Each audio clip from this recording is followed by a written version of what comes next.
The mid-19th century was a time of great prosperity and change throughout Catalonia.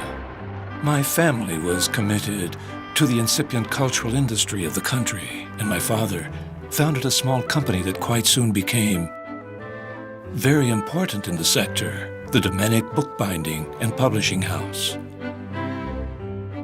Pere Domènech y Saló, my father, became one of the best bookbinders of his time.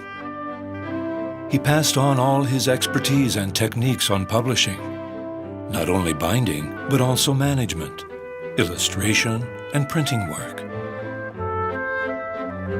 He'd have been happy had I stayed on at the publishing house, but I chose to go to university to become an architect. I graduated in the Madrid School of Architecture in 1873, and a few months later, my father died.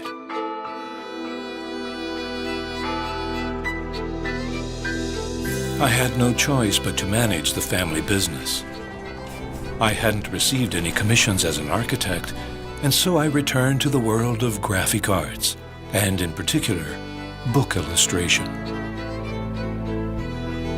My brother Eduard and I created the Arts and Letters Library Collection, which became one of the most important literature collections in the country. During those early years, I designed book covers, decorative and elaborate initial letters, ex libris, covers, a bit of everything.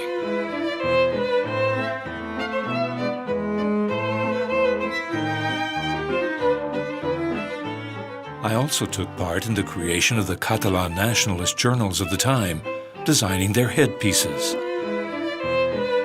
In 1877, thanks to Uncle Ramon, I was commissioned with the project to build a mansion in the district of Gracia for his partner Francesc Simon.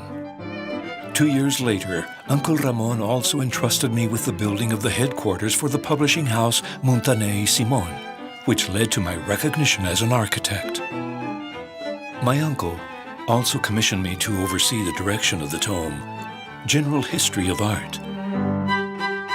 He also had other projects lined up for me, but my commissions for the Barcelona World Exhibition in 1888 meant I gradually gave up my editorial work. The work I did for the 1888 exhibition gave me the opportunity to show the world everything I wanted to do.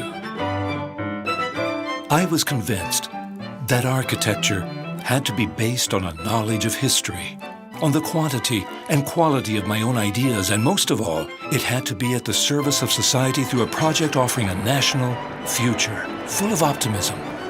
That is what I always believed.